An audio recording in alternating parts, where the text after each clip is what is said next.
Bien, vamos a estar estudiando, como les decía, el sacerdocio universal del creyente. Ese es el título de lo que ustedes tienen que poner ahí en sus notas. El sacerdocio universal del creyente. Y vamos a volver a leer Primera de Pedro, capítulo 2, versículos 4 al 9, porque sobre esos textos vamos a estar trabajando un buen tiempo. Primera de Pedro, capítulo 2, versículos 4 al 9. ¿Ya? Veo que está conectándose la mamá de Antonella. Bienvenida, el Señor le bendiga. A la mamita de Antonella, el Señor le bendiga mucho. Bien. Gracias. Dice el texto en Primera de Pedro, capítulo 2, versículos 4 al 9, dice: acercándoos a él, piedra viva, desechada ciertamente por los hombres, mas para Dios escogida y preciosa. Vosotros también, como piedras vivas, sed edificados como casa espiritual y sacerdocio santo, para ofrecer sacrificios espirituales aceptables a Dios por medio de Jesucristo, por lo cual también contiene la Escritura: he aquí, pongo en Sión la principal piedra del ángulo, escogida, preciosa, y el que creyere en él no será avergonzado. Para vosotros, pues, los que creéis, él es precioso, pero para los que no creen, la piedra que los edificadores desecharon ha venido a ser la cabeza del ángulo y piedra de tropiezo y roca que hace caer, porque tropezaron en la palabra siendo desobedientes, a lo cual fueron también destinados.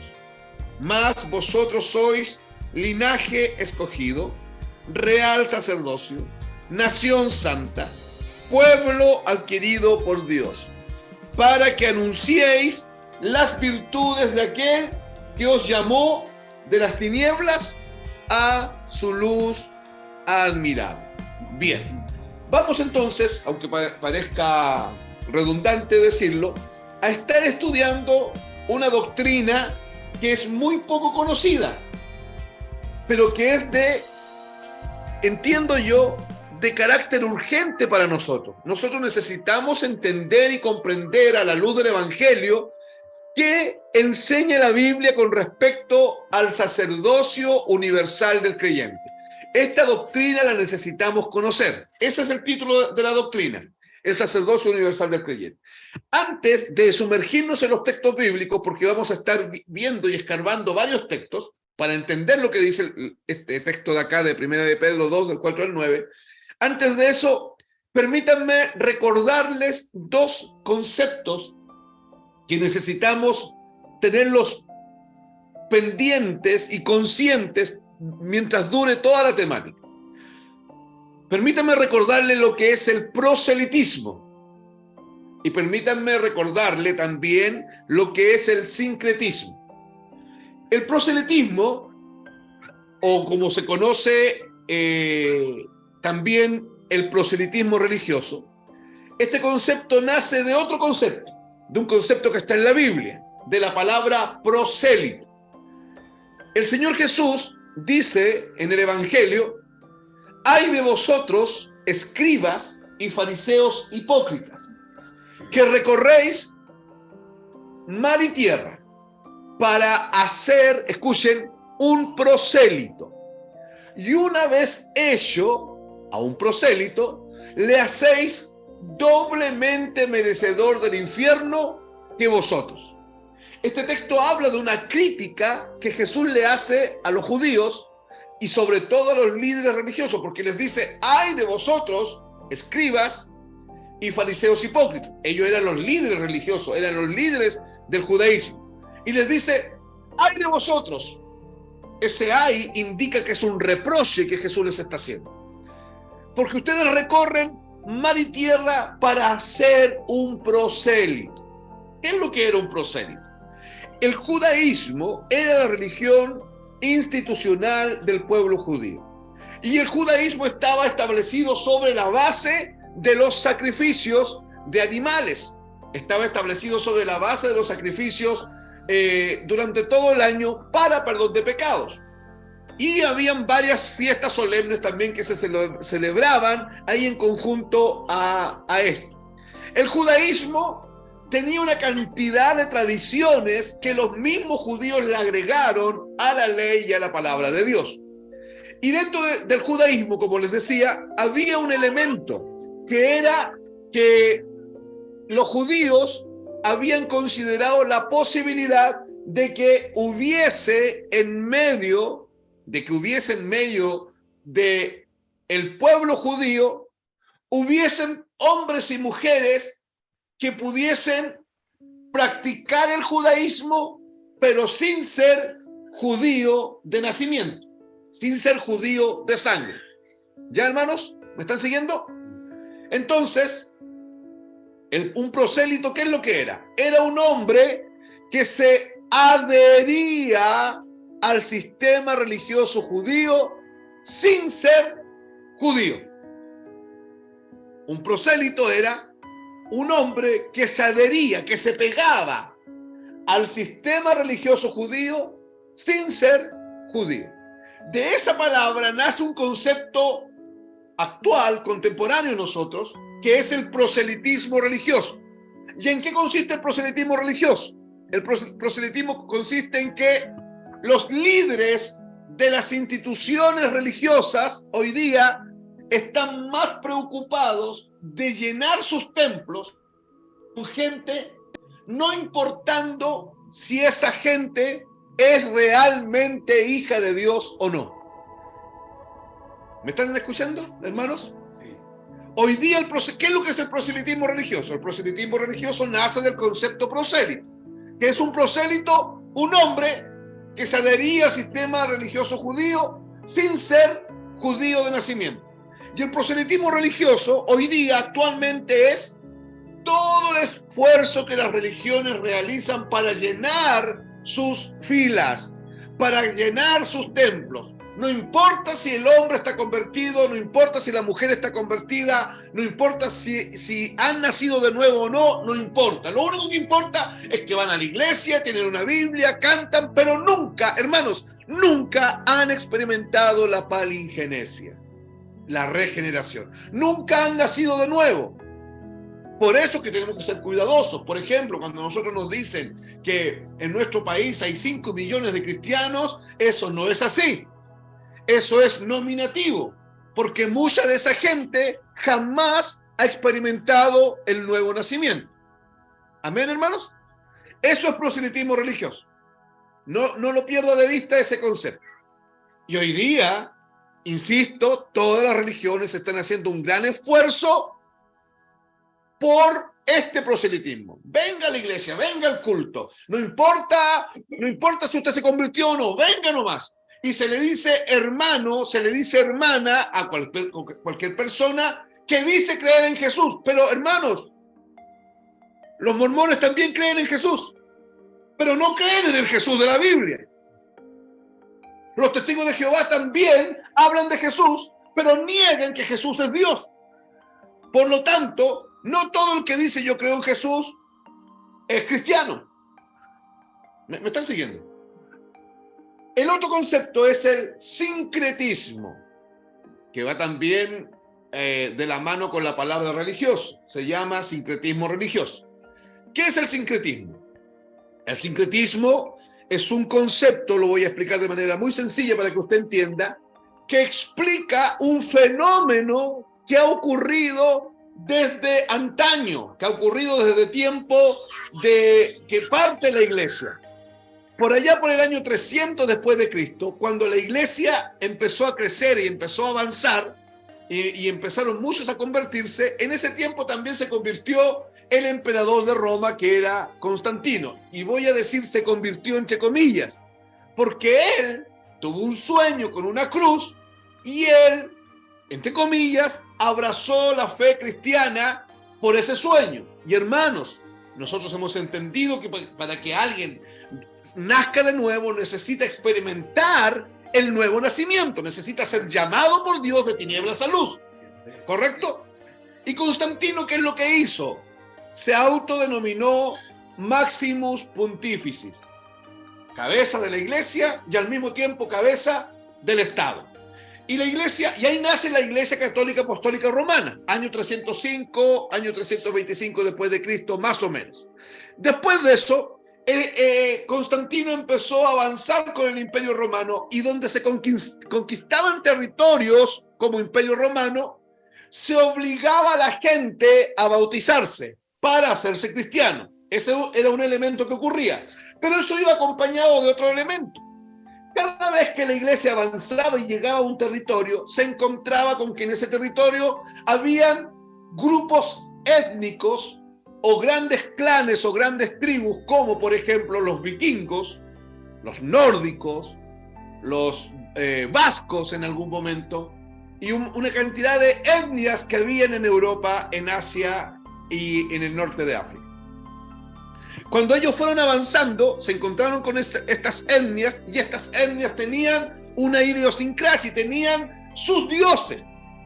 Y sumado o adicionado a sus dioses, tenían prácticas religiosas. Y sumado a las prácticas religiosas, tenían fiestas religiosas. Por ejemplo, todos los países nórdicos, o no todos, estoy cometiendo un error, algunos de ellos practicaban una fiesta llamada la Saturnalia. La Saturnalia era una fiesta pagana que se realizaba cerca del 25 de diciembre.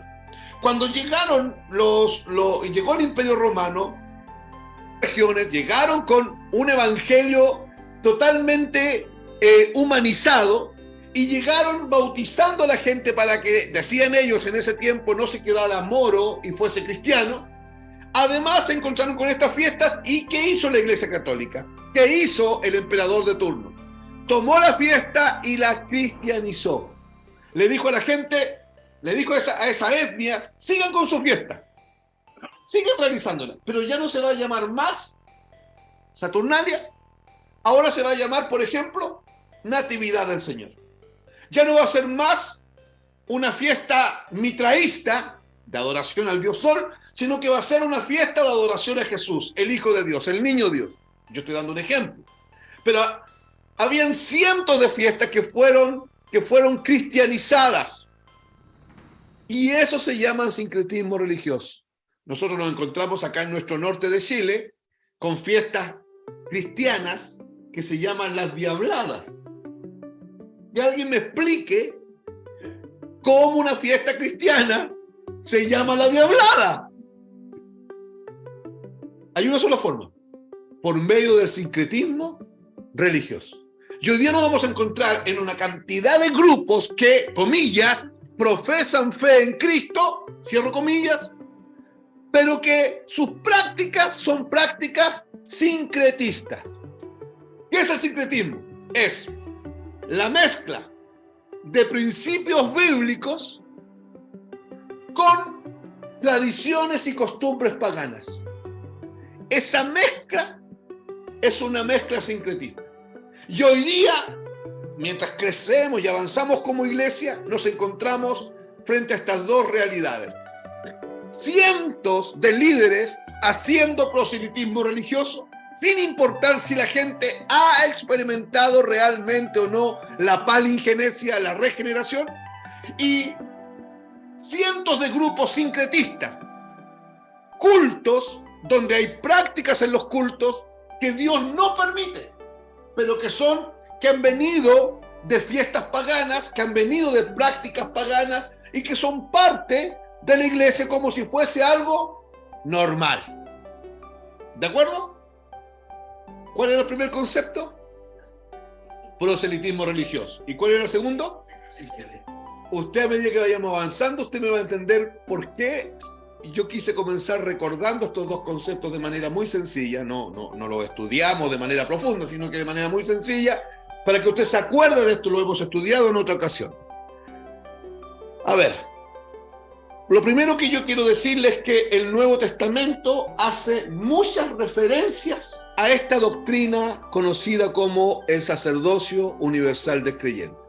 Pero yo tomé lo que es Primera de Pedro, capítulo 2, del versículo 4 al 9, y desde ahí vamos a extraer la mayor luz que el Señor nos quiera dar. Vamos a extraer la mayor revelación que el Señor nos quiera dar. Hermanos, si ustedes me dejan decirle algo, Primera de Pedro, capítulo 2, de los versículos 4 al 9, están esos textos que el apóstol Pedro escribió. Pedro se afirmó en otros textos del Antiguo Testamento para escribir esos. ¿De acuerdo, hermanos? Esto es importante, esto que estoy diciendo. Esto que escribió Pedro en Primera de Pedro, capítulo 2, del versículo 4 al 9, Pedro lo extrajo del Antiguo Testamento, de otros versículos. Yo quiero que lo podamos ver. Me va a ayudar la hermana Gumercinda con Isaías 28:16. Me va a ayudar Paula con Salmos 118:22. Y me va a ayudar Luis con Isaías 8:14. ¿Ya? Si miramos bien Primera de Pedro, capítulo 2, del versículo 6, 7 y 8, nos vamos a dar cuenta que esos tres versículos combinan perfectamente Isaías 28:16, Salmo 118:22, Isaías 8:14. ¿Ya? Vamos entonces a escuchar Isaías 28:16. Fuerte, hermana. Por tanto, Jehová el Señor dice así: He aquí que yo en Sión por fundamento una piedra probada, angular, preciosa, de cimiento estable. El que creyere no se apresure. Ya, Pedro mencionó esto que la hermana Gu me acaba de leer. Pero cuando Pedro lo menciona en Primera de Pedro, él está tomando estas palabras de Isaías, porque Isaías lo había dicho 900 años antes. Ahora, vamos a escuchar a Paula. Salmo 118, versículo 22. La piedra que desecharon los edificadores ha venido a ser cabeza del ángulo. La piedra que desecharon los edificadores ha venido a ser cabeza del ángulo. Eso lo dice Salmo 118, 22. Pero es lo mismo que Pedro está diciendo acá, ¿cierto? Hermano, lo están confirmando en sus Biblias, ¿cierto? Sí. Ya. Y ahora escuchemos a Isaías 8:14. Entonces él será por santuario, pero a las dos casas de Israel, por piedra para tropezar, y por tropezadero para caer, y por lazo, y por red al morador de Jerusalén. Ya. Muy parecidas las palabras que usa Isaías en el capítulo 8, versículo 14, a lo que Pedro dice acá en Primera de Pedro, capítulo 2, entre los versículos 6 al 8. Lo que yo quiero que entiendan es que Pedro no está estableciendo algo nuevo. Pedro, guiado por el Espíritu Santo, está recabando información del Antiguo Testamento, desde el libro del profeta Isaías y desde el libro de los Salmos, para atreverse a decir lo que está diciendo. Hermana querida, hermana Gume, vuelva a leer Isaías 28:16. Por tanto, Jehová el Señor dice así: He aquí que yo he puesto en Sión por fundamento una piedra probada, angular, preciosa, de cimiento estable. El que creyere no se apresure. Ya. Isaías está hablando de una piedra y da algunas características de esta piedra. Es una piedra probada. Acuérdense de esa palabrita, probada. Es una piedra preciosa. Es una piedra escogida, es una piedra de cimiento firme. Y dice la Biblia que el que creyere en esa piedra no será avergonzado. Ahora, eso lo dijo Isaías. Pero cuando vamos a los textos bíblicos, hermanos, nos vamos a encontrar con que el apóstol Pedro y también el apóstol Pablo entendieron, hermanos, entendieron por voz del Espíritu entendieron por revelación del Espíritu que esa piedra a la cual se refería Isaías, esa piedra era Cristo.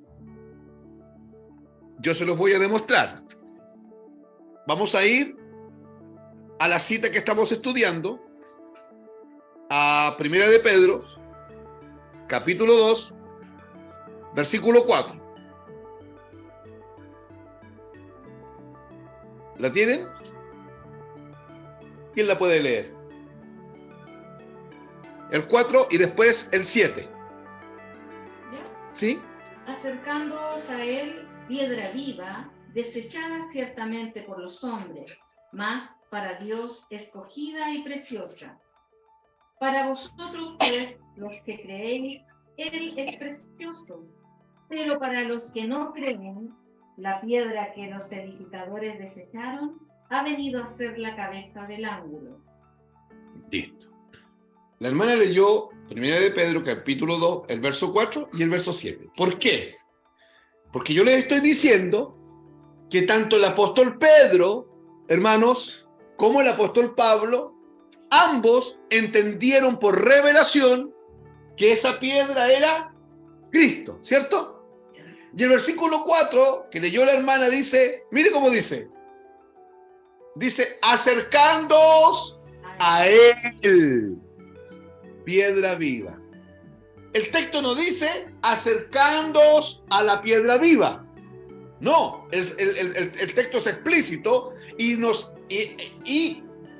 identifica a la piedra con una persona.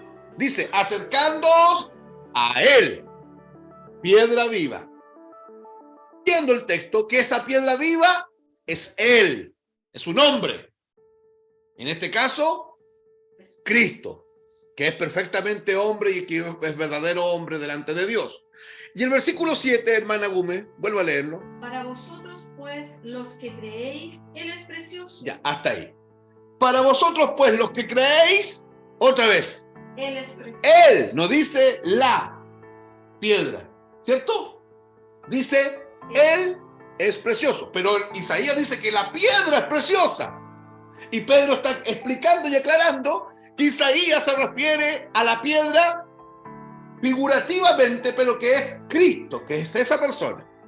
Quiero que me acompañen a Romanos 9:33. Paula, por favor. Miren cómo dice Romanos 9:33.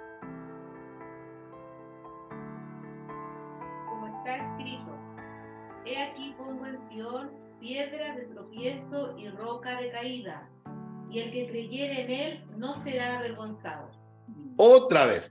Pablo escribe esto en Romanos 9:33 cuando está explicando la caída de Israel, por qué Israel cayó, con qué tropezó. Pero dice, he aquí pongo en Sión piedra, y después dice, y el que creyere en él. No dice el que creyere en la piedra. ¿Correcto? ¿Lo logran ver? Tanto Pedro como Pablo están haciendo un esfuerzo porque nos quede claro que la piedra es una figura de Cristo como perfecto Dios y perfecto hombre, de Cristo como verdadero Dios y verdadero hombre. Rebeca, acompáñenme a Efesios 2:20. Tomen nota de todos los textos que les estoy dando, hermano. Efesios 2:20. Porque ahí también el apóstol Pablo hace otra referencia. 2:20.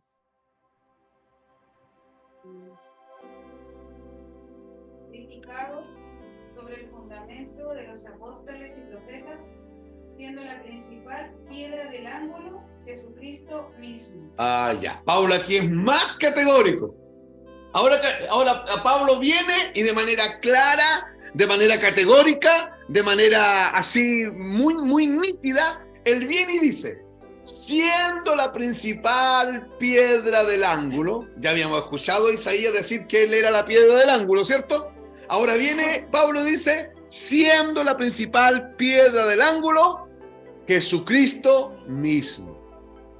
Entonces, cuando Pedro está hablando aquí, está sacando información del Salmo 118, de Isaías 28 y de Isaías capítulo 8.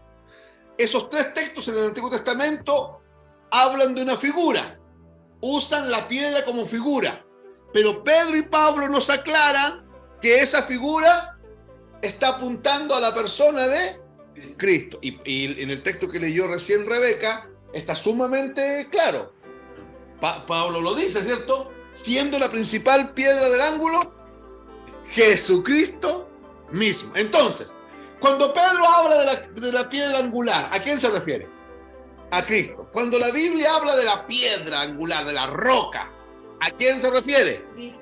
A Cristo. No perdamos eso de vista. ¿Ya? No lo perdamos de vista.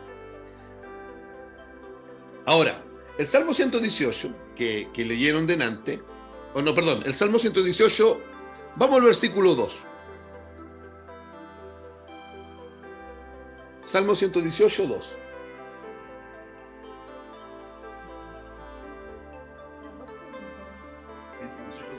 Leamos el 2, porque si no, si estoy equivocado es el 22. ¿Qué dice el 2? Ah, ya, el 22. Salmo 118, versículo 22.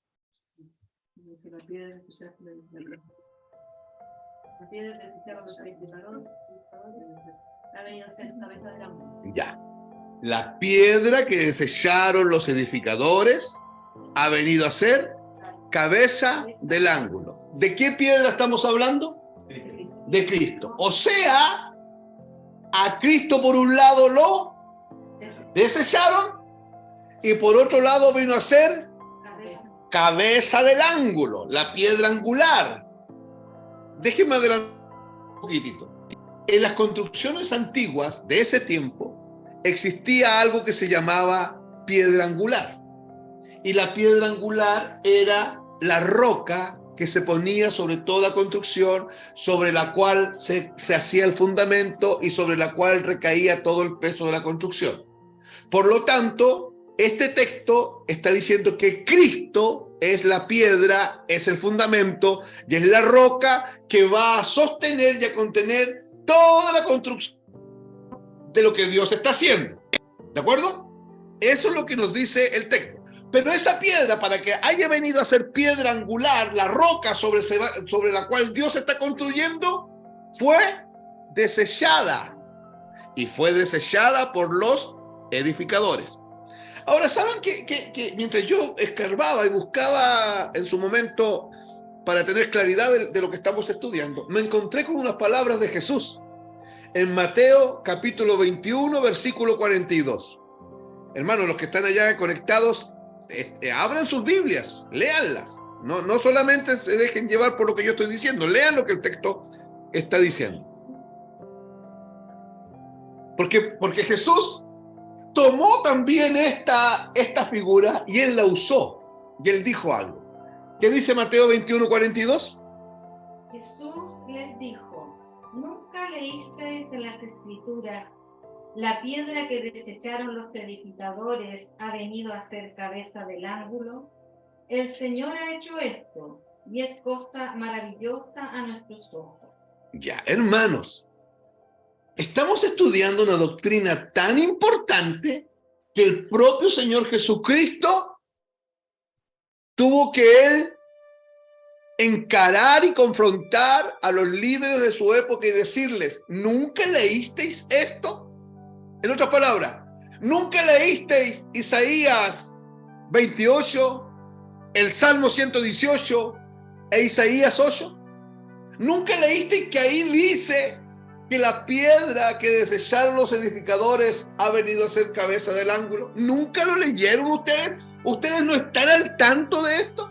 El propio Señor Jesús confrontó a los líderes de Israel. ¿Por qué, hermanos? Porque los edificadores son los líderes de Israel. Y ellos desecharon la roca. Ahora, ¿quién es la roca? Cristo. ¿Quiénes desecharon a Cristo? Los líderes de Israel. Acuérdense que los líderes de Israel andaban buscando cómo tentar a Jesús, cómo encontrarle algún detalle, algún error, algún pecado, alguna cosa de que acusarlo. Acuérdense que los líderes andaban buscando cómo tomarlo preso y llevarlo a juicio. Eso lo hicieron durante 3 años. Mientras duró el ministerio de Jesús, los líderes religiosos siempre haciendo lo mismo. Quiero leer algo que yo anoté aquí, escuchen. Pedro es categórico en decir que esta piedra ha venido a ser cabeza del ángulo. Esto que yo les acabo de decir, de la cabeza del ángulo, se origina en las construcciones de ese tiempo. Al construir casas de cierta categoría, mire, los constructores iban primero a la cantera. Y cuando iban a la cantera, ellos escogían las piedras y las probaban. Eran piedras que eran examinadas y algunas de esas piedras, hermanos, eran rechazadas cuando no cumplían los requerimientos que los edificadores buscaban. Ya, vuelvan acá.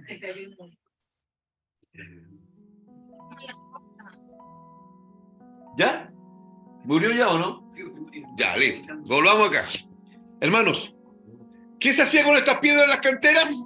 Se examinaban y algunas eran rechazadas y otras eran aceptadas. Porque estas piedras tenían, hermanos, que resistir todo el peso de la construcción. En la figura, ¿quién es la piedra? Cristo. Por lo tanto, esta piedra, que es Cristo, que había sido rechazada por los edificadores, vino a ser cabeza del ángulo y es la piedra que está destinada, hermanos, a soportar todo el peso del edificio que Dios está construyendo. Y Dios está construyendo una iglesia. Dios está construyendo un templo. Por eso es que es tan importante entender que la iglesia no fue mandada a construir templos, porque la iglesia misma es el santuario del Dios vivo. Dios está construyendo un templo grande, gigante, y está insertando piedras.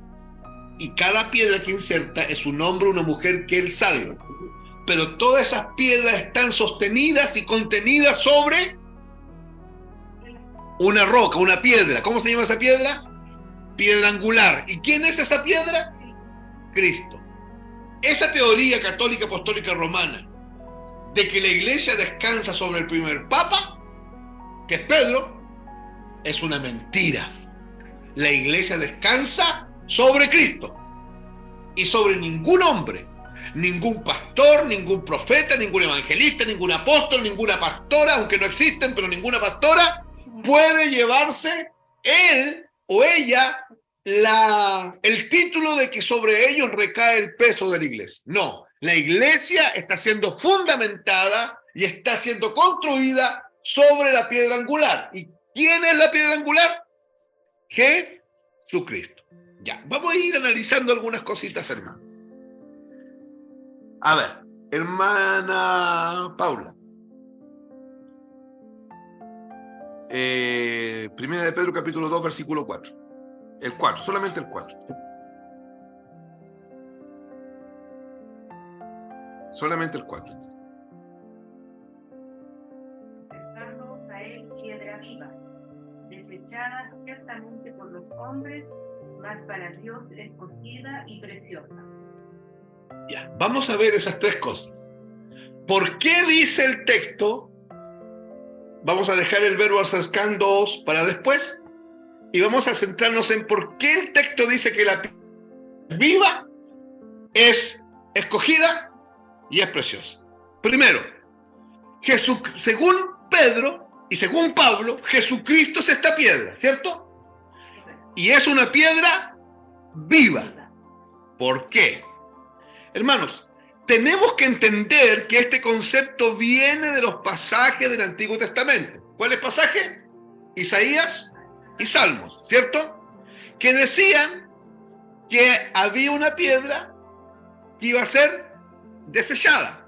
Pero esos textos dicen que esa piedra era una piedra viva. El apóstol Pedro, mira esta piedra a través de los ojos del Espíritu, y el Espíritu Santo le dice, mira, esa piedra está dotada de vida. No es cualquier piedra. Es una piedra que tiene vida. Por eso es que tenemos que entender que el texto está hablando de una figura. Porque dice la Biblia que la piedra tiene vida. Ahora, hermanos, ¿qué piedra tiene vida? Ninguna. ¿Cierto? O sea, aquí hay una figura escondida detrás. Y más adelante, cuando avancemos, nos vamos a dar cuenta que por allá en el Antiguo Testamento hubo una roca que se movía sola. Que el pueblo, que Dios le decía a Moisés, muévete, el pueblo se movía y la roca se movía con ellos. El pueblo se detenía y la roca se detenía. El pueblo estaba un año detenido y la roca estaba un año ahí. De repente el pueblo caminaba por una semana y la roca caminaba con ellos. Y dice la Biblia en Corintios que esa roca es Cristo. Y esta piedra es una piedra viva, de vida. Es la piedra viviente. Esa piedra es una piedra viviente. Es la persona, escuche, del Logos encarnado. Esa piedra es el eterno Verbo de Dios. Juan 1:1. ¿Se acuerdan lo que dice Juan 1:1? En el principio era el Verbo, y el Verbo era con Dios, y el Verbo era Dios. Ese Verbo es el Logos encarnado, el eterno Verbo de Dios, que tiene vida. Es Jesucristo mismo. Ahora, ¿qué dice la Biblia de esa piedra viva?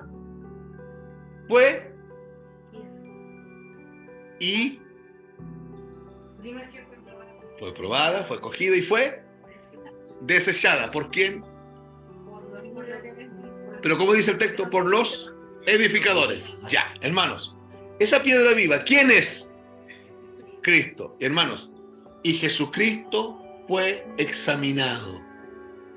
Porque la piedra tenía que ser probada, examinada. Y Jesucristo fue examinado. Primero, los 3 años de ministerio. Siempre estuvo en los ojos de los líderes religiosos.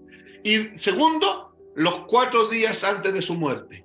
Cuando él llegó a Jerusalén, cuando entró en el pollino de un asno, de ahí para adelante él, dice la Biblia, que él se presentó en el templo todos los días a predicar el evangelio, a compartir del reino de Dios, y los líderes buscaban, mira, así dice el texto, buscaban de qué acusarlo. Y para eso tuvieron que examinarlo, tuvieron que mirarlo, a ver, ¿dónde se equivoca? ¿Cuándo miente? ¿Cuándo omite? ¿Cuándo se sobrepasa con las mujeres? ¿Cuándo roba? De algo, si algo tiene que tener un talón de Aquiles. Busquémosles el talón de Aquiles. Y como no se lo encontraron, porque Jesucristo es perfecto hombre, es el ser más perfecto que ha pisado la tierra. Como nunca encontraron nada de que acusarle, buscaron testigos falsos, dice la Biblia, que se contradijeron en sus testimonios e hicieron un juicio falso, porque era la única forma de llevarlo a juicio, porque no había nada de qué acusarlo, y lo desecharon. Acuérdense que cuando él entró a Jerusalén, ¿qué fue lo que clamó el pueblo cuando él entró en el burrito?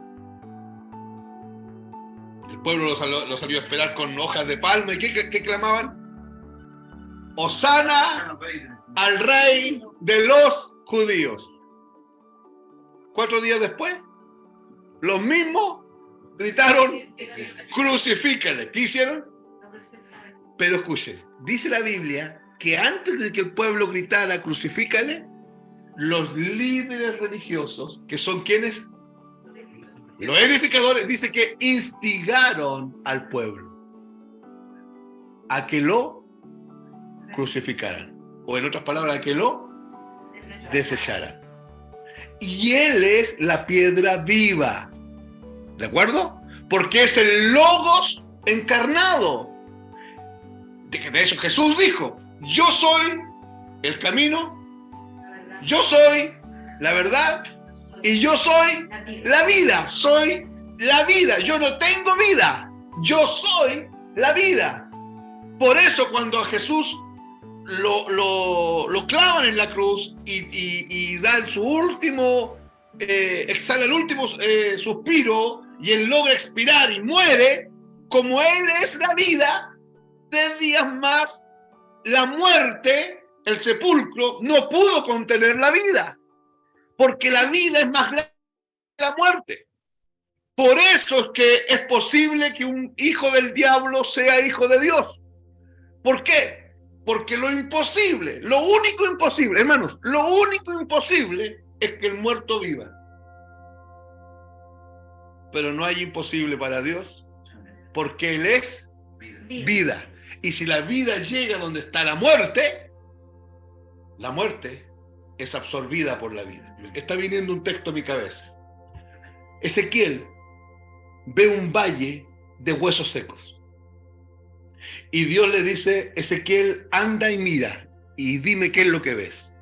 Veo un valle de huesos secos. Cuando terminó la Segunda Guerra Mundial, pasaron muchos años, y más o menos 15 años atrás, por ahí por el 2005, entre el 2000 y el 2005, se hicieron excavaciones en los campos de concentración. Y se encontraron, hermanos, fosas de 500 metros, de 1 kilómetro de largo, con miles de cráneos y huesos de mujeres, de hombres, de niños, de ancianos. Miles. Hay fotos de lo horrendo y de lo desolado que son esos campos, que eran esos campos de concentración con todos esos huesos. Esos huesos no están ahora ahí, fueron sepultados, pero se encontraron con eso. Imagínense eso, porque eso fue lo que vio Ezequiel. Y Ezequiel, Dios le dice a Ezequiel que mire lo que está pasando. Y Ezequiel le dice, yo veo un valle de huesos secos. Y Ezequiel le hace una pregunta a Dios y le dice, Dios pregunta, ¿vivirán estos huesos? ¿Vivirán estos huesos? Y dice la Biblia que de repente sopló el Espíritu de Dios. Porque Dios le dice a Ezequiel que él declare que el Espíritu de Dios y que profetice que el Espíritu de Dios iba a poner tendón sobre tendón y que los huesos se iban a cubrir de carne. Y dice la Biblia que de repente, después que Ezequiel profetizó sobre el valle de huesos secos, de repente el Espíritu de Dios vino y los huesos fueron cubiertos, se llenaron de carne, todo hueso sobre hueso, tendón sobre tendón y carne y piel, y se cubrieron completamente, pero siguieron sin vida. Eran puros cadáveres, ya no eran huesos, ahora era un valle de cadáveres. Y Dios viene y le dice a Ezequiel, profetiza que el Espíritu de vida entre en esos cuerpos. Y Ezequiel profetizó. Y dice la Biblia en Ezequiel 37 que vino el Espíritu y la vida entró y cada cuerpo se paró sobre sus pies y fue grande el número del ejército de los vivientes. Hermanos, esa visión de Ezequiel apunta a la condición del ser humano. El ser humano está muerto en sus delitos y pecados y no tiene nada, no hay cómo venga la vida. Hay una sola forma. Que la piedra viva, que el Espíritu de vida, que aquel que es la vida. ¿Me entienden la diferencia en decir que Cristo tiene vida a decir que Cristo es la vida? Cristo no tiene vida. Él dijo, yo soy la vida. Y la vida entra en el hombre que está muerto en tinieblas y solamente la vida es capaz de regenerar a ese muerto y traerlo vivo al reino de Dios. Por eso la Biblia dice que Jesucristo es una piedra viva. ¿Amén? Amén. ¿Se está entendiendo hasta aquí? Sí, Señor. Después dice que es una piedra escogida. Hermanos, esta piedra fue escogida por Dios. Es una piedra elegida de Dios. Este punto que estoy diciendo es sumamente importante. A esta piedra, ¿de qué piedra estamos hablando? Cristo. de Cristo. A esta piedra no la eligieron los hombres, al contrario, los hombres la desecharon y la siguen desechando. Cada vez que un predicador predica el evangelio y la gente no se interesa en este Jesús que es la piedra viva, esa gente sigue desechando al único que es la vida. Ahora, este punto es importante. ¿Por qué? Porque es Dios el que escoge a esta piedra, ya que los edificadores lo desecharon. Miren, los lo desechan, pero Dios lo escoge. Los edificadores lo desechan, pero Dios lo escoge. Esto es tremendo, hermanos. ¿Saben por qué? Hermanos, ¿se acuerdan lo que pasó después de que Cristo muere? Y no me estoy refiriendo al terremoto que hubo, no me refiero a eso. A lo que pasó en el corazón de los discípulos. Los discípulos desaparecieron. No se supo nada de los discípulos. Nosotros, por algunos comentarios que el Evangelio nos entrega, entendemos que los discípulos se llenaron de miedo, de desolación y, creo yo, de una profunda desesperanza. Su líder había muerto. Ni siquiera existía la duda porque estaba sepultado. Y el pesar del corazón de los discípulos tenía que haber sido terrible porque su líder ya no estaba. El que decía ser el Hijo de Dios no estaba. El que se paró en la barca y le dijo a los vientos, deténganse, y hizo bonanza en medio de la tormenta, ya no estaba. El que alimentó a los 5.000 ya no estaba. El que levantó a la suegra de Pedro ya no estaba. El que sanó a la mujer que sufría de flujo de sangre ya no estaba entre ellos. Al que les había hablado del reino de Dios y del reino de los cielos y de libertad, ya no estaba. Esto era tan grande, el pesar en el corazón de los discípulos, que dice la Biblia que cuando dos iban caminando a Emaús, dos de sus discípulos iban caminando a Emaús, después de que Jesús lo había sepultado, Jesús, resucitado, se aparece entre ellos al tercer día y empieza a caminar con ellos. Y ellos no lo conocieron. Entonces él le pregunta, ¿y por qué les pasa? ¿Por qué van tan bajoneados? ¿Qué les ocurrió? Y ellos le responden, ¿y tú eres extranjero? ¿Tú no has estado en Jerusalén? ¿Tú no te has enterado de las cosas que han pasado en estos días en Jerusalén? ¿Cómo han crucificado a Jesús, el Nazareno?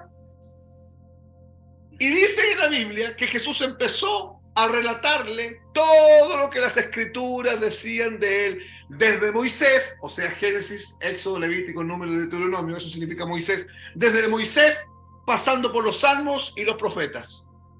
Hasta que llegaron se les hizo de noche, y Jesús siguió caminando, y ellos le dijeron, ¿y vas a seguir caminando? Quédate aquí con nosotros. Y bueno, Jesús les dijo, me quedo, no hay problema. Hasta ahí todavía no sabían que era Jesús. Y dice la Biblia que cuando partieron el pan para comer algo, se abrieron los ojos de ellos y vieron que Jesús es el que iba con ellos. Y uno de ellos dijo, con razón, nuestro corazón ardía mientras él nos relataba las escrituras. ¿A quién vieron ahí? ¿A qué Cristo? ¿A qué Cristo? Resucitado. ¿Por qué es importante? Porque hasta antes de la resurrección la piedra había sido desechada. ¿Quién la desechó? Y se perdió toda esperanza. Hermanos, ¿qué poder tiene el día 1 después de que Jesús muere? ¿Qué poder tiene las palabras de Jesús? Yo soy la resurrección y la vida. El que cree en mí, aunque esté muerto, vivirá. ¿Qué poder tiene que él haya dicho yo soy la vida si está muerto? ¿Qué poder tiene que él haya dicho yo soy el Hijo de Dios si está muerto? ¿Entienden, hermanos? Por eso tanto pesar en los discípulos. Por eso no se supo de ningún discípulo, porque el que había dicho grandes palabras estaba, según la ley natural, pudriéndose en el sepulcro. ¿Por qué estoy diciendo esto? Porque yo les acabo de decir que Pedro nos aclaró lo que Isaías y Salmos dicen, que la piedra era escogida. ¿Y escogida por quién? Por Dios. ¿Desechada por quién? Pero esta piedra había sido escogida por Dios y aprobada por Dios. ¿Cuándo fue aprobada por Dios? El día de la resurrección. Acompáñenme a Hechos capítulo 2, versículo 23 y versículo 24. Hermanos, aquí donde entra el poder de la resurrección. Hechos capítulo 2, versículo 23 y 24. Voy a leer. Dice: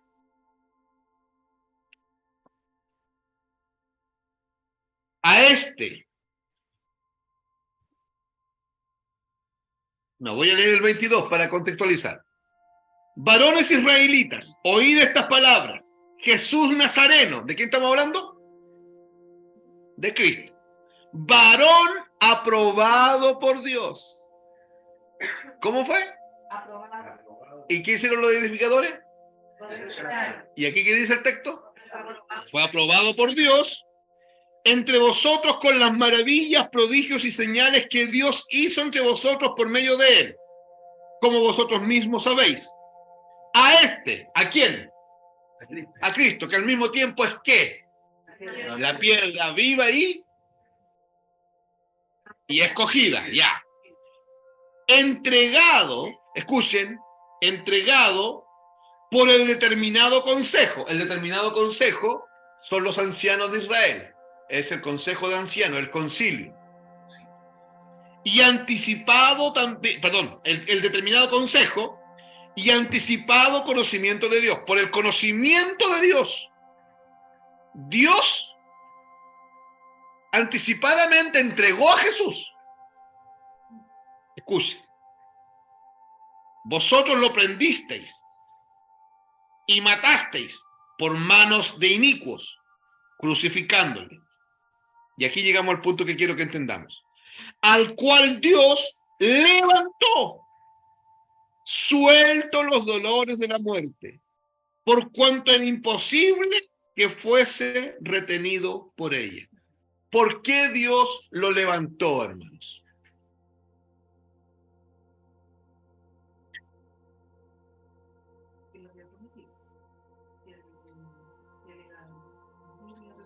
Ya, esa es una razón, Dios lo había dicho. Pero hay otra razón más, y de más peso.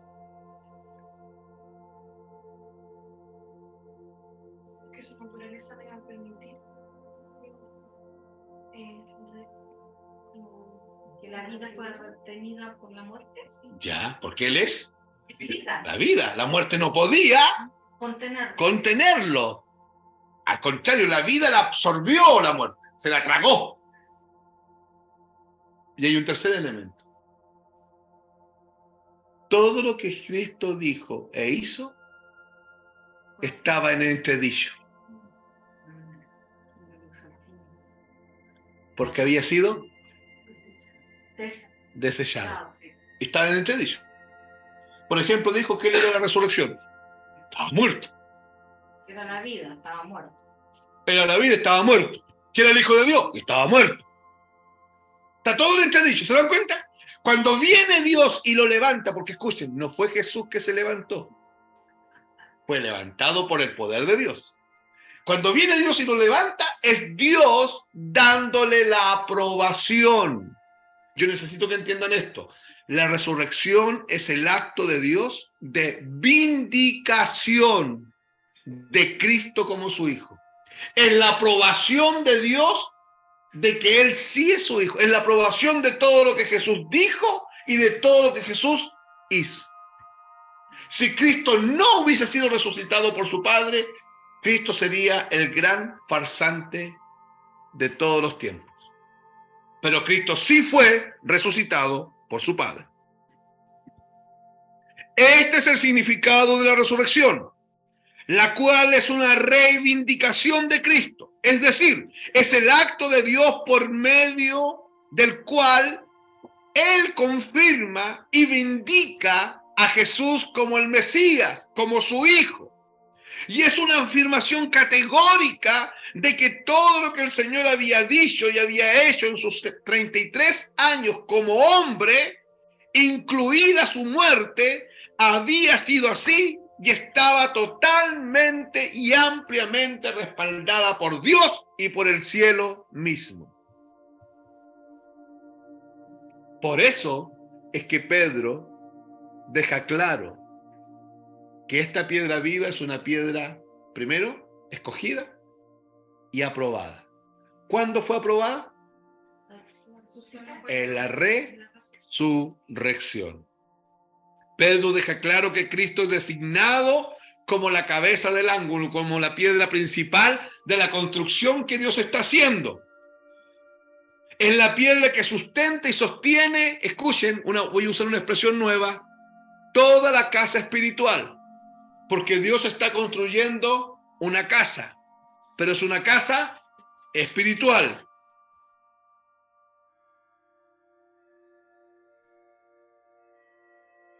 Hermanos, ¿quién está diciendo esto?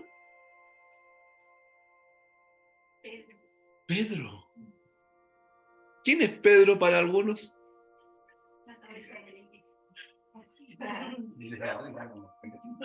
Oiga, ¿y estos curas no leerán la Biblia? Porque ellos dicen que Pedro es la cabeza de la iglesia. Y Pedro dice, no, la cabeza es Cristo. La piedra principal es Cristo. La piedra del ángulo es Cristo. El fundamento de la iglesia es Cristo. No soy yo. Yo encuentro sumamente glorioso, porque esto lo pudo haber enseñado Pablo, ¿sí o no? Pero Dios dijo, no, Pedro, enséñalo tú, porque tú vas a tener un problemita más adelante. Te van a nombrar el primer papa, y de ahí para adelante van a haber varios papas y van a haber millones de personas engañadas. Dilo tú esta cuestioncita. Di tú que tú no eres la cabeza de la iglesia y que la cabeza de la iglesia, la piedra principal del ángulo es Cristo. ¿Vamos bien? Piedra viva, escogida. Y ahora piedra preciosa.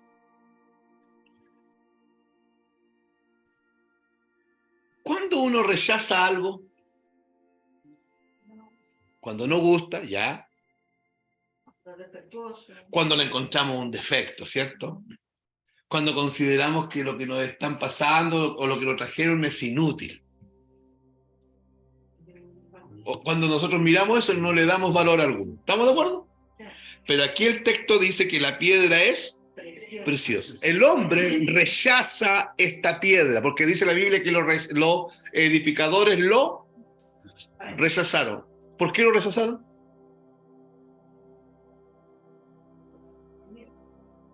¿Qué vieron en Cristo? No le dieron valor. No lo estimaron. Hermano, tenía un par de chalitas y lo despreciaron. Tenía un par de chalitas y tenía una túnica. La usó siempre. ¿Cómo va a ser rey de Israel un hombre así? Aparte de eso, no era hermoso. La Biblia dice que no era hermoso. Que era como raíz de tierra seca. Su rostro, tosco, duro quizás, sin rasgos lindos.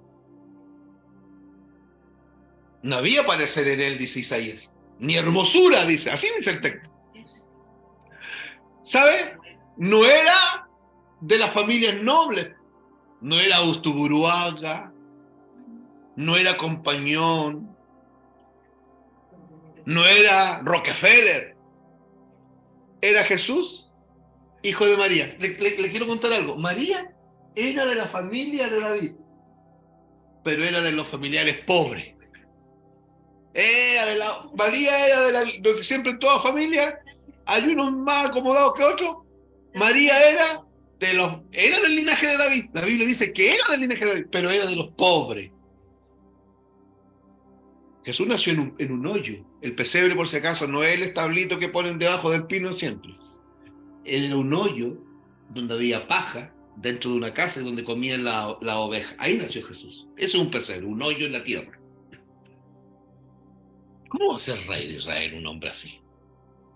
Lo desecharon, lo despreciaron, no lo valoraron. Pero viene aquí el texto y dice que esta piedra es preciosa. Nosotros en nuestro lenguaje español lamentablemente usamos precioso como sinónimo de lindo.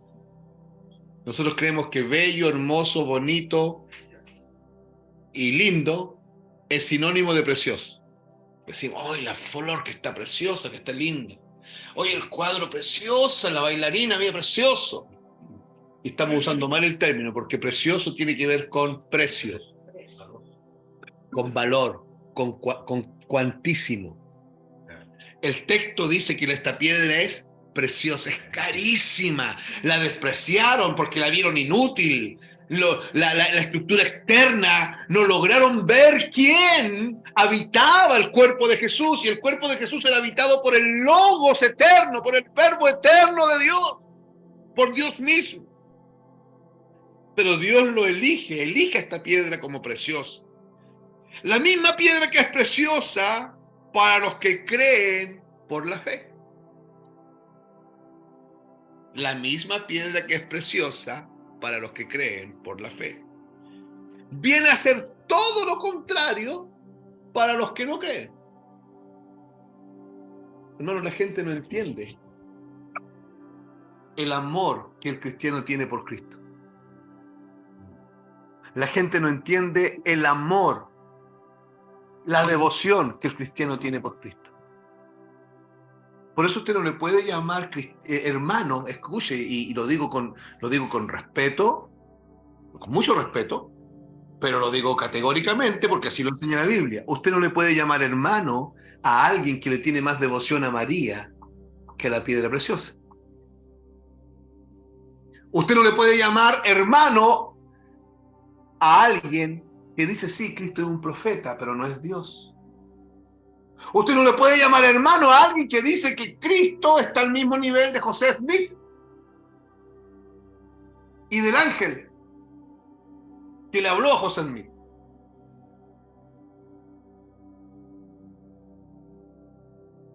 Así como para Dios la piedra es preciosa, Cristo es precioso, para los que creen, también Cristo es precioso. Pero para los que no creen, para ellos, según la Biblia, es piedra de tropezadero y roca que hace caer.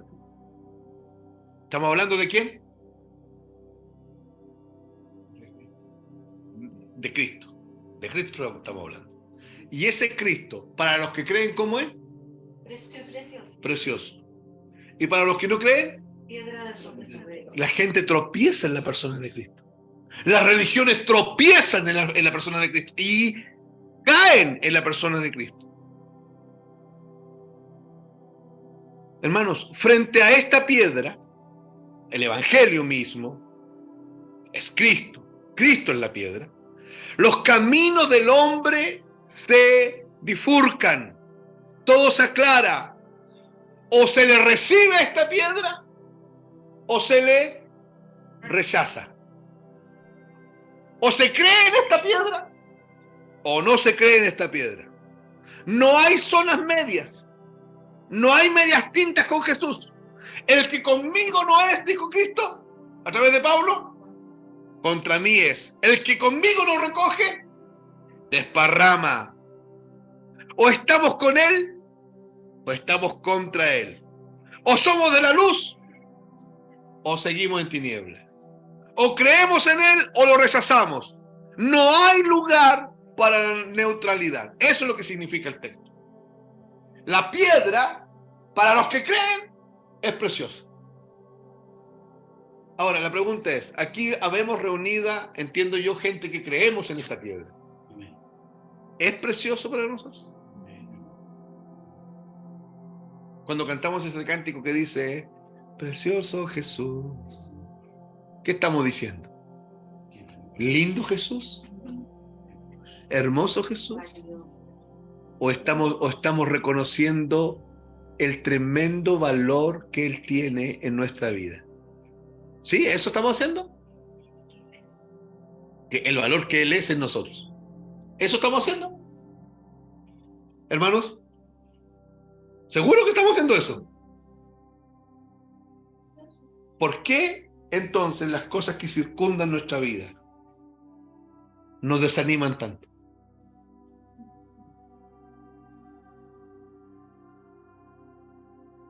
Y ojo, cuando usted esté desanimado yo lo voy a animar.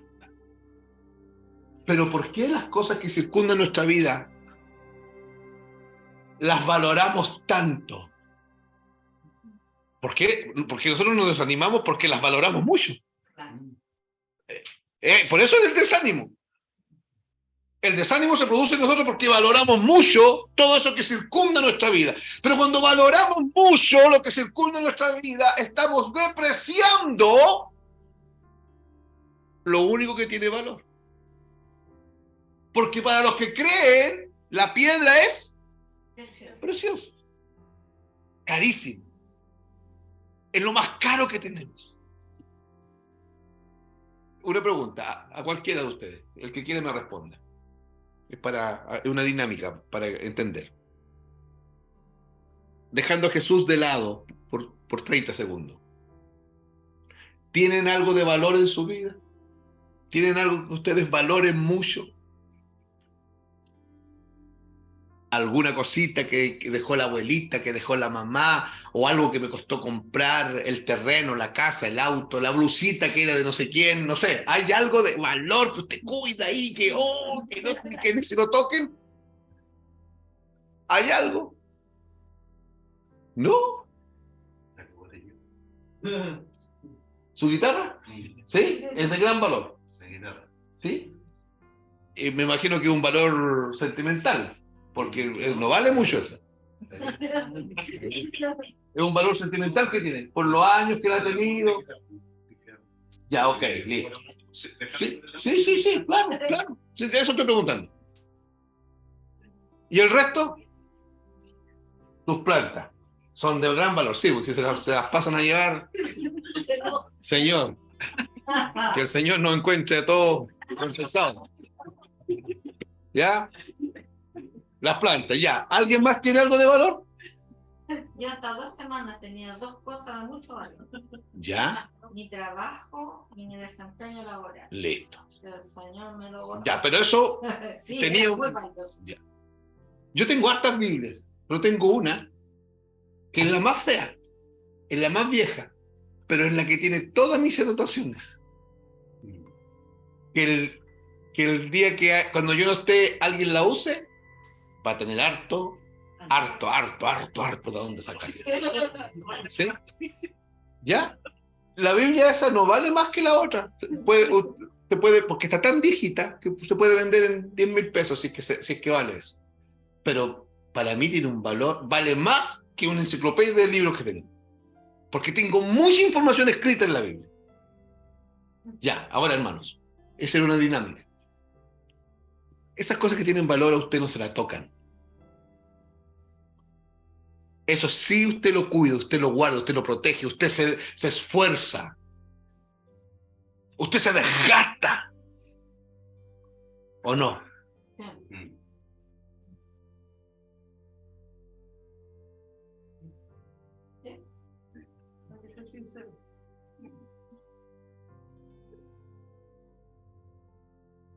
¿Y si Cristo es lo más valioso? Hermanos, si Cristo es lo más valioso en nuestras vidas, ¿por qué Él queda relegado a tercer, cuarto, quinto, sexto plano? Porque aquí yo no me estoy afirmando en que ustedes me digan a mí, de hecho no me interesa si ustedes me dicen a mí, para los que creen, Él es piedra preciosa. Y yo me estoy afirmando en eso porque eso lo dice Dios. Dios es el que dice que para los que creen en esa piedra, Él es preciosa. Él lo dice. ¿Qué es lo que está diciendo? Que para los que creen en Él viene a ser, cambien la palabra precioso, valioso, de gran estima, de gran valor. Eso, por eso Jesús lo llama en una de sus analogías el gran tesoro. Esa es la piedra de gran valor. No nosotros. Los que obedecen al Evangelio por medio de la fe, estos van a encontrar a esa piedra valiosa. Pero los que desobedecen al Evangelio, al llamado al arrepentimiento, es porque han tropezado inevitablemente con la piedra. La gracia, cuando es rechazada, escuche, la gracia cuando es rechazada, sentencia la condena eterna. Cuando alguien está oyendo el Evangelio, y el Evangelio, esa persona está siendo afectada por el Evangelio, y esa persona está oyendo a Dios, no al predicador, oyendo a Dios, y esa persona rechaza la gracia, hermanos, la gracia se vuelve un tropezadero y hace caer. ¿Qué significa eso? Que la condenación se sentencia para siempre.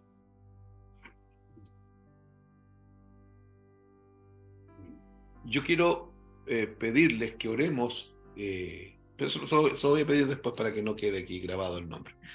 Me acuerdo de decirles por qué quiero que oremos, porque tiene que ver con esto que estamos hablando. Cuando la gracia es rechazada, inevitablemente esa persona tropieza con la gracia y la sentencia de condenación viene sobre ella. Toda la Biblia advierte que la verdad rechazada implica tropiezo y que la verdad persistentemente rechazada terminará en una caída definitiva. Escuchen lo que pasa con nosotros. Usted rechaza algunas cosas del Evangelio, pero usted sigue siendo hijo de Dios. El Señor lo sigue guardando. La gracia lo sigue sosteniendo. Pero cuidado, si usted persiste en rechazarlo, la caída será inevitable. Usted puede dejar de congregarse. Y cuando le den ganas de congregarse, el Señor lo va a recibir con brazos abiertos. Y los hermanos también. Y usted al tiempo puede otra vez volver a dejar de congregarse. Y usted va a seguir siendo hijo de Dios. Y Dios lo va a seguir guardando. Pero si usted insiste en eso, va a llegar un momento que usted se va a enfriar y va a nacer en su corazón un corazón malo para incredulidad, para apartarse del Dios eterno. Y esto sería terrible. Amén. La piedra entonces es Cristo y es una piedra, primero, viva, escogida, preciosa. En esto de escogida ustedes tienen que acordarse inmediatamente que está la aprobación de Dios y que se manifestó ¿dónde? En la resurrección. ¿Y qué vendría siendo la resurrección? La vindicación de todo lo que hizo. De todo lo que Jesucristo dijo e hizo. En la vindicación es Dios diciendo, es mi hijo, es el Logos encarnado, este es el Mesías, yo lo apruebo levantándolo de entre los muertos. Por eso, hermano, yo de repente, yo soy una persona que habla con alta convicción, pero de repente, cuando yo tengo que decir, no sé, pues a ver, estoy en una conversación con la hermana Bume, y a la hermana Bume le estoy contando lo que pasó el domingo y le digo, hermana, sí, y predicó el hermano Roberto y el hermano Roberto dijo esto y esto, y la hermana Bume me dice, ¿pero dijo eso seguro? Y ella me puede hacer dudar, porque mi mente no tiene la capacidad de retener todo lo que Roberto dijo o retener clarito lo que Roberto dijo. Pero yo en algo yo no dudo. Hay algo en lo que yo no dudo. Nada. Cuando yo estoy predicando el Evangelio, yo digo lo que la Biblia dice. ¿Por qué? ¿Por qué hago esto? Porque estoy creyendo completamente aquello que Dios ya aprobó. Amén. Amén. Nosotros no tenemos que predicar con timidez. ¿Se acuerdan cuando la Biblia habla de predicar con denuedo? Sí. Predicar con denuedo es eso, predicar con valentía, con coraje, en medio de los miedos, los temores, hasta por nosotros mismos, decir lo que la Biblia dice, por una sola razón, porque Jesús ya fue resucitado. Y todo lo que Jesús dijo es verdad. Amén. No le tiemble la pera para decir lo que dice la Biblia. Porque Jesús lo resucitó, aprobó todo lo que está escrito de él, todo lo que Jesús dijo, todo lo que Jesús hizo. Cada milagro que Cristo hizo fue aprobado por Dios en la resurrección. Amén. Ya, volvamos al comienzo del versículo. Dice, acercándoos. ¿Correcto? Así dice, ¿cierto? Acercándoos a él. Es extraño esto, porque si lo leemos en nuestro español, hay que entender que Dios nos está diciendo, acérquense a la piedra viva. ¿Sí o no? Pero eso sería contradictorio, porque la Biblia dice que a Dios nadie lo busca. Romanos capítulo 3 dice, como está escrito, no hay justo ni aun uno. No hay quien entienda. No hay quien busque a Dios. Así dice, ¿cierto? Sí. Entonces, ¿el ser humano puede buscar a Dios? No. ¿Quién busca a quién? Dios busca al hombre por medio de ¿quién? De Cristo, muriendo en la cruz del Calvario. ¿Correcto? Pero ahora aparece acá Pedro diciendo, acercándoos. Y si lo leemos bajo la base de nuestro español, vamos a tener que entender que Pedro está diciendo, acérquense a la piedra viva. Entonces a mí me genera un problema. ¿Cómo es la cosa? Por un lado, Pablo me dice que no puedo buscar a Dios, que no me puedo acercar. Y Pedro viene y me dice que sí, que me acerque. Ya. Interesante el problemita en el que estamos, ¿cierto? Sí.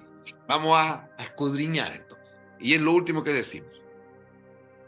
Debemos estar muy conscientes, hermanos, que las Escrituras son categóricas en decirnos que el ser humano está totalmente incapacitado delante de Dios. Por su condición caída, el ser humano no puede buscar a Dios. Y por su condición caída, el ser humano no puede acercarse a Dios. No puede ir donde está Dios. La religión lamentablemente ha cambiado esto y hoy día todos están diciendo busquen a Dios, acércate a Dios, decide por Dios, pero la Biblia es categórica. El ser humano en su condición caída no puede buscar a Dios. ¿Sí, hermanos? Sí. Ya.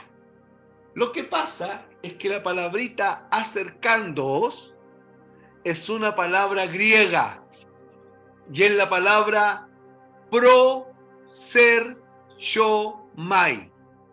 Anótenla. P-R-O S-E-R C-H-O M-A y latina. Proserchomai.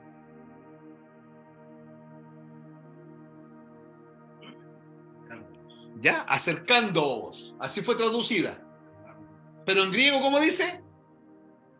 Proserchomai. Ya, hermanos. Esto es importante. Escuchen. La palabra proserchomai está en una de las versiones más antiguas de la Biblia, en una versión que se llama la Septuaginta. ¿Ya? Y estaba esta palabra prosesomai para referirse, anoten esto, para referirse a algo que hacían los sacerdotes del Antiguo Testamento. Esta palabra prosesomai estaba para referirse a ofrecer sacrificios, presentar oraciones y presentar adoración delante de Dios. Estas tres actividades las realizaban los sacerdotes. Acuérdense que estamos estudiando la doctrina del sacerdocio universal del creyente.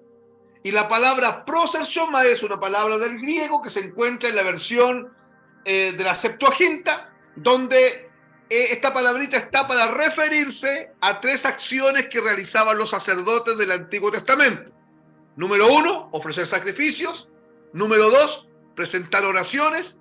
Y número 3, presentar adoración.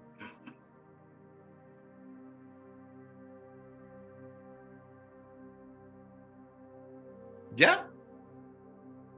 Ahora, la palabra prosesomai también indica un acto continuo y permanente. ¿Acto continuo y permanente de qué? De presentar sacrificios, presentar oraciones y presentar adoración. Pero no quiero que olviden, la palabra prosesomai está relacionada con lo que hacían los sacerdotes del antiguo pacto, del Antiguo Testamento. ¿Se entiende? Sí. Hermanos, ¿se entiende? Ya.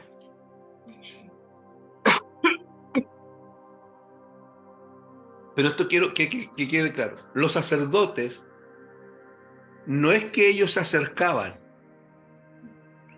Los sacerdotes oficiaban sobre la base del sacrificio del derramamiento de sangre. Y es el sacrificio del derramamiento de sangre que les permitía seguir ofreciendo sacrificios continuamente, hacer oraciones continuamente y presentar adoración continuamente. La palabra prosesomai es una palabra sumamente compleja. Entonces lo que el texto está diciendo, cuando dice acercándoos, el texto está diciendo prosesomai. En otras palabras, ustedes que dicen haber creído en la piedra viva, ustedes oficien permanentemente haciendo sacrificios, ya los vamos a explicar eso, haciendo permanentemente oraciones y haciendo permanentemente adoración, porque ustedes son los sacerdotes de la nueva casta del Dios viviente. ¿Se está entendiendo, hermanos? El creyente en Cristo ha sido incorporado por medio de la fe a una nueva casta sacerdotal, porque la antigua casta era la casta de Aarón. La antigua casta se terminó en el año 70 después de Cristo. El año 70 después de Cristo entró el emperador Tito a Jerusalén, destruyó las puertas de Jerusalén y destruyó el templo para siempre. Y si se acabó el templo donde se hacían los sacrificios, ¿qué más acabó? Y si ya no se hacían sacrificios, ¿a quién se les dio el sobre azul? A los sacerdotes. Se acabó la casta sacerdotal. Y nunca más la casta sacerdotal, según el orden de Aarón, ha vuelto a levantarse. Nunca más ha habido un sumo sacerdote. ¿Por qué? Porque cuando Cristo muere y resucita, un nuevo sumo sacerdote aparece, según el orden de Melquisedec. Y ese nuevo sacerdote constituye una nueva casta sacerdotal, que son todos los redimidos de la tierra. ¿Me están siguiendo? Hermanos, el Antiguo Testamento nos muestra que la casta sacerdotal, Dios Inclusive se preocupó de cómo se tenían que vestir. Usaban unos calzoncillos largos hasta las rodillas, de lino fino, y una túnica blanca, blanco los calzoncillos, y una túnica blanca, de lino fino. Pero esa casta ya no existe. ¿De acuerdo? ¿Pero cómo se vestía? ¿Cómo era su túnica? Lino fino y blanco. Listo. Y el apóstol Juan dice que él vio una gran multitud vestido de lino fino y sus vestiduras eran blancas y resplandecientes. ¿A quién vio Juan? ¿Y qué es lo que es la iglesia? Sí. La nueva casta sacerdotal que tiene un nuevo sumo sacerdote, no según el orden de Aarón, sino según el orden de Melquisedec. Y esa casta sacerdotal somos nosotros y todos nuestros hermanos de todos los tiempos y de toda la tierra.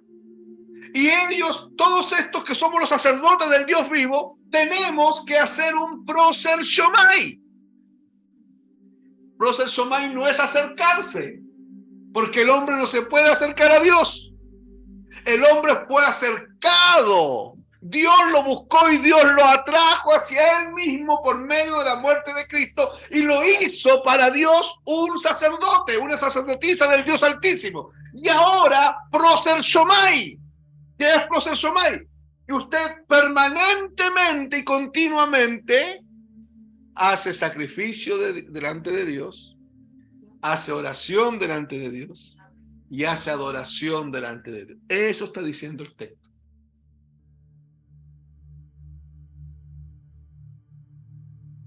Usted no puede esperar el día domingo para adorar,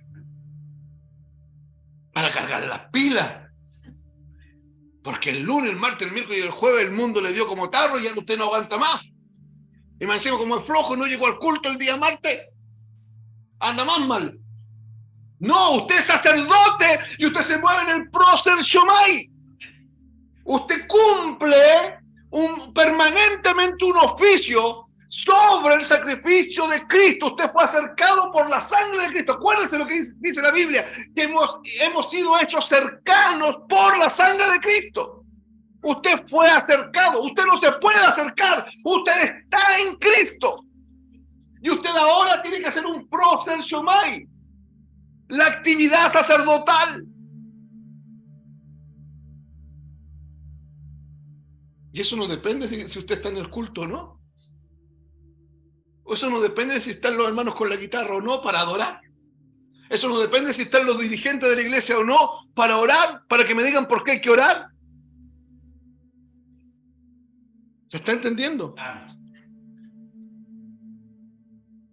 El creyente en Cristo ha sido incorporado a la nueva casta sacerdotal y esto fue posible por un acto de Dios. ¿Cuál es el acto de Dios? La muerte y la resurrección de Cristo. No por un acto del hombre. No es el hombre el que se acerca, es Dios el que lo acercó y lo introdujo en el proser shomai. El ejercicio del sacerdocio contiene la idea de un movimiento del alma del creyente hacia Cristo, sobre la base de la sangre de Cristo derramada en la cruz.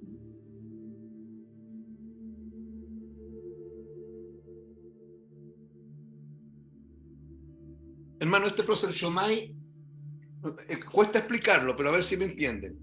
Me queda poquitito, así que tratan de ponerme atención. Este proser shomai contiene la idea de un acercarme, escúcheme, porque ya fui acercado. De un acercarme porque ya fui acercado. De un acercarme con la intención de permanecer cerca donde me dejaron. Porque cuando Cristo me sacó de las tinieblas a la luz, me dejó lejos de él o cerca de él. Entonces, en él, por eso, cerca o lejos. Cerca. El texto dice que fuimos hechos cercanos por la sangre de Cristo. Entonces, tiene que haber una intención en nuestro corazón. Y la intención es permanecer cerca. Por eso cuando usted dice, yo no voy a ir al culto, tiene que entender que eso no está en el diseño de Dios. Porque está triste, porque está enfermo, porque está cansado. Aún, hermano, aún porque está enfermo. Es válido. Yo con eso no estoy diciendo que usted venga enfermo al culto. Pero aún esto, usted tiene que revisar, porque sí se puede llegar enfermo al culto.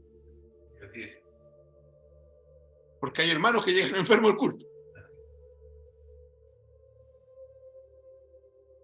Es en la intención de permanecer cerca donde Dios me dejó cerca para un disfrute. Es la intención del alma de permanecer cerca donde Dios me dejó cerca para un disfrute del alma en esa posición donde Dios me dejó. ¿Dónde Dios me dejó? Cerca. En Cristo, en Él. En esa relación estrecha que tenemos con Él. Hermano, entonces yo quiero que vayan al tiro, se vayan despejando algunas dudas. Cuando esto todo no ha pasado. Cuando están en un culto o ir al culto me genera cierto peso, cierta carga. Por ejemplo, nuestros cultos son los días domingos a las 10:30 de la mañana. Pero no sé, pues, se me ocurrió ir a visitar a mi cuñado allá a Concepción el día sábado y llegué a las 4 de la mañana. Entonces vengo cansado, ¿cierto? Chuta. ¿Y si a mí me genera un peso llegar a la reunión? ¿Puedo quedarme a dormir ese día y no ir al culto? Sí. Puedo. No hay problema con eso.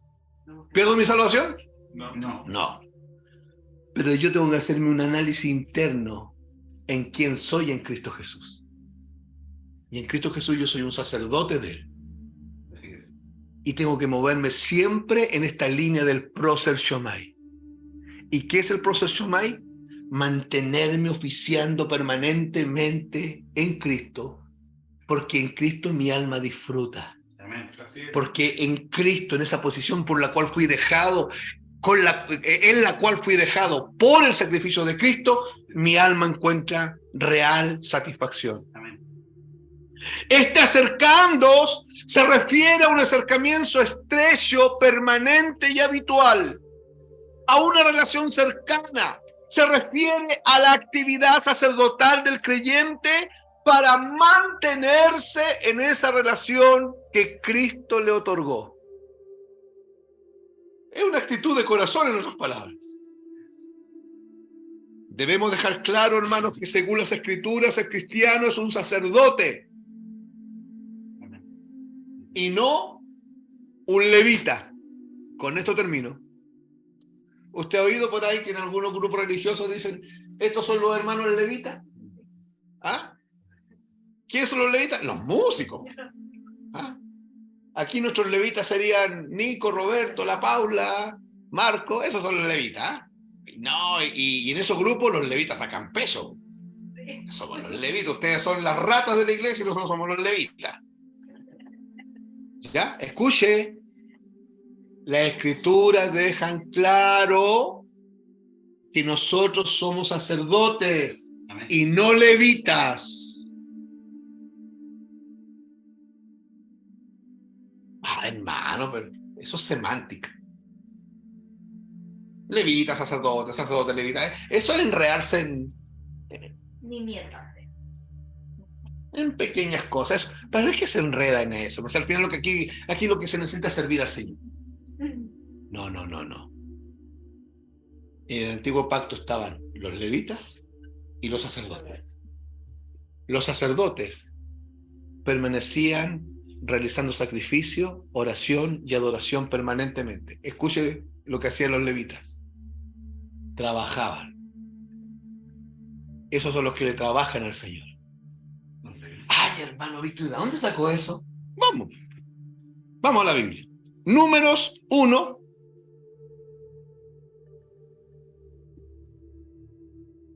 ¿Usted ha oído eso, no? ¿Le estoy trabajando al Señor? Sí. ¿Le estoy sirviendo al Señor? ¿Le estamos trabajando al Señor? ¿Han oído eso, no? Sí. Ya, Dios no nos mandó a trabajar. Dios no nos mandó a hacer obras. La obra la hace Él. Números capítulo 1. Voy terminando, hermano. Ya si digo esto y terminando. del versículo, les dije, 47 a 53. Déjenme leer. Pero los levitas, según la tribu de sus padres, no fueron contados entre ellos, porque habló Jehová a Moisés diciendo: solamente no contarás la tribu de Leví, ni tomarás la cuenta de ellos entre los hijos de Israel, sino que pondrás a los levitas en el tabernáculo del testimonio, esa era la carpa grande, el tabernáculo de reunión, y sobre todos sus utensilios, y sobre todas las cosas que le pertenecen. Ellos, los levitas, llevarán el tabernáculo y todos sus enseres, y ellos servirán en él, y acamparán alrededor del tabernáculo. Y cuando el tabernáculo haya de trasladarse, los levitas lo desarmarán. Y cuando el tabernáculo haya de detenerse, los levitas lo armarán. Y el extraño que se acercare morirá. Los hijos de Israel acamparán cada uno en su campamento, y cada uno junto a su bandera por sus ejércitos. Pero los levitas acamparán alrededor del tabernáculo del testimonio, para que no haya ira sobre la congregación de los hijos de Israel, y los levitas tendrán la guarda del tabernáculo del testimonio. ¿Qué hacían los levitas? Se preocupaban de los utensilios, de los cobillones, de desarmar la carpa, de armar la carpa, de limpiar la carpa, de barrer, de limpiar los vasos que se usaban, de limpiar la mesa de los panes de la proposición, de limpiar el velo, de limpiarle el techo, de que no hubiese nada. ¿Qué hacían los levitas? Trabajaban en la obra del Señor. Y la iglesia jamás ha sido designada como la nueva casta de levitas, sino que como la casta sacerdotal. ¿Qué caracterizaba al sacerdote? ¿Qué caracterizaba al levita? El trabajo. ¿Qué caracterizaba al sacerdote del Antiguo Testamento? La comunión. Éxodo 30:20.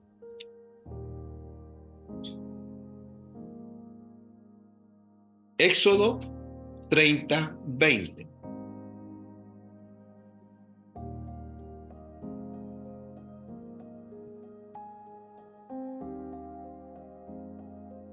Cuando entren en el tabernáculo de reunión, se lavarán con agua para que no mueran. Y cuando se acerquen al altar para ministrar, ¿qué hacían los sacerdotes? ¿A dónde se acercaban? Al altar. ¿Y el altar qué indicaba? La presencia del Señor. ¿A dónde se acercaban los sacerdotes? ¿A qué? ¿A limpiar la telaraña? ¿A lavar los vasos? A ministrar. Para quemar la ofrenda encendida para Jehová. Ya. ¿Qué caracterizaba a los levitas? ¿Qué caracterizaba a los sacerdotes?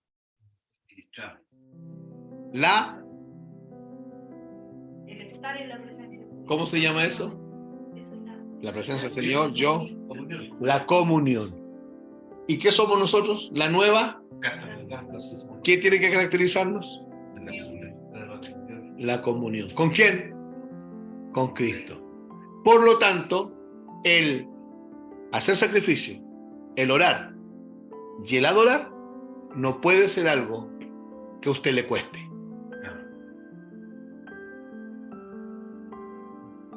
Usted tiene que entrar rápido en eso, porque tenemos un llamado: acercándonos, pro ser shomai. Hasta aquí llegamos hoy día con la primera parte, Sacrificios de alabanza. sacrificios de alabanza, y ya los vamos a ver.